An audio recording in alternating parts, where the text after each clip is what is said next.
Okay, everybody. Hey there, author Barbara Hinsky trying to do the Facebook and Instagram live thing at the same time. So if I look shifty, I don't mean to. Some of this, well, anyway, I thought I had it all set up earlier, and as a lot of things with the technology, I didn't. So I'm just going to go for it. I'm here today mainly to talk about Guiding Emily, which is, as you know, the book where the proceeds will benefit the foundation for, half the proceeds will go to the Foundation for Blind Children. I'm working very hard on marketing it. I've been working on it all week, so has Lisa. Here's how this looks. I have a life coach, Matthew Boggs, who's wonderful, who has been instrumental in giving me great ideas on how to market this book. Our goal is by the end of June for it to be the #1 bestseller on Amazon. Right now, with bookstores closed, kind of the only place to sell books is Amazon. It'll be in print and ebook and in Kindle Unlimited. So we've come up with all these ideas, and to implement them is just me and Lisa, two gals in their pajamas with a cup of coffee in front of their computer, just trying to figure this out and do all these things. This is very doable, but it's not doable without help, and that's what I'm asking for. It's annoying to be around authors who are always like, buy my book, buy my book. And I don't normally do, I do promotion, but I don't normally do that. This book I am. So what we've done I had a lot of contacts made for me through the Christmas Club. I'm very fortunate to be in Reader's Digest and Good Housekeeping and dozens of podcasts. And when I was done off camera, I would always say to these people, talk to them about Guiding Emily and its mission, and they would invite me to contact them when it was ready to be launched. Last week we did all of that and are getting a terrific response. So I have been interviewed and podcasting and guest blog posting my brains out.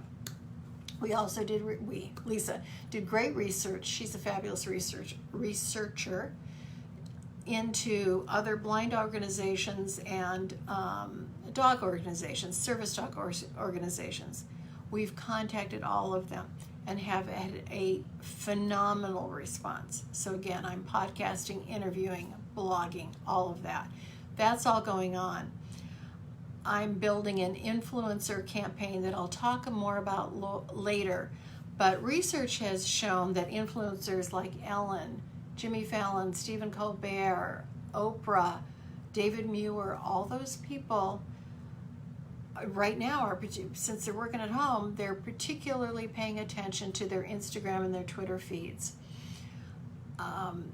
There is some indication that as few as 100 tweets in one day can, if your message resonates with these people, they'll invite you to come on their show.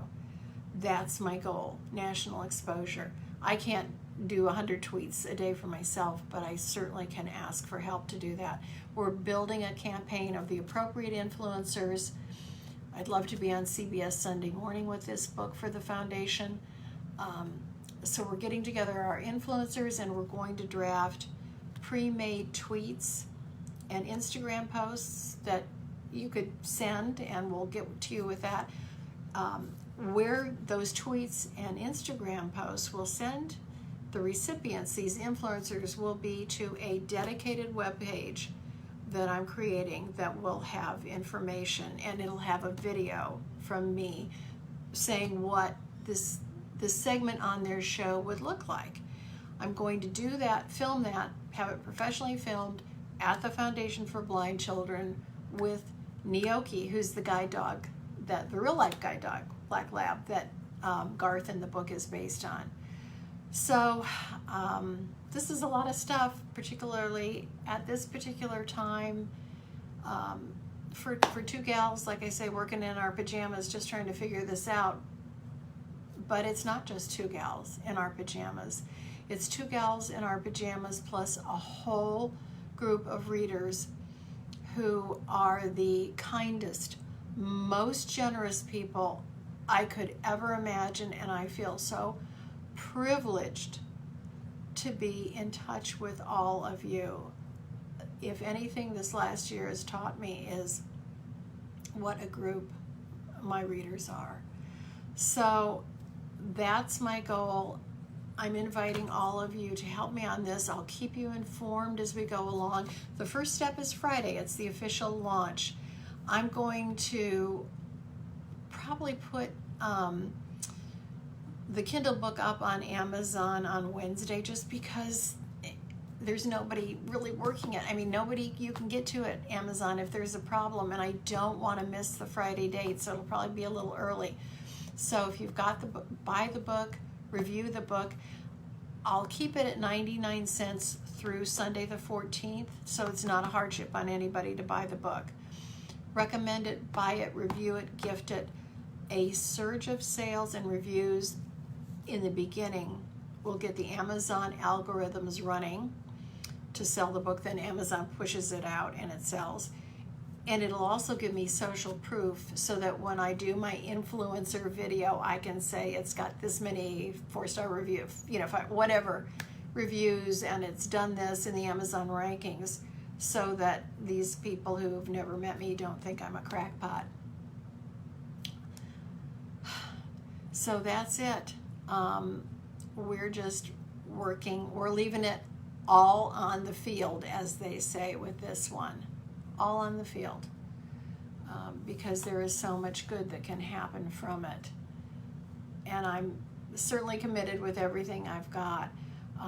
So that's kind of the message for today. The fun thing I did this weekend was Saturday morning I went to Julie Rock's house. She's my trainer. She's a blind counselor at the foundation. You've heard me talk about her. She's got Noki as her guide dog, and she's the best dog trainer you could ever want. So I took little Abby out there, and you know what? She's a little 6-year-old dachshund and not crazy about the idea that she needs training, but we almost won Julie has graduation as a little obedience trial, and we almost won it. She doesn't like her downstay, and she kind of broke the downstay, but she did everything else perfectly. So we had a good little doggy weekend. That was some fun. But now back to the drawing board, and my vision is too poor. I can't read the comments. I don't know. I got to work on that. And I'm also told that I need to work on my lighting. It looks like I have a chicken neck. Well, you know what? I'm 68 years old. I do have a wrinkly neck.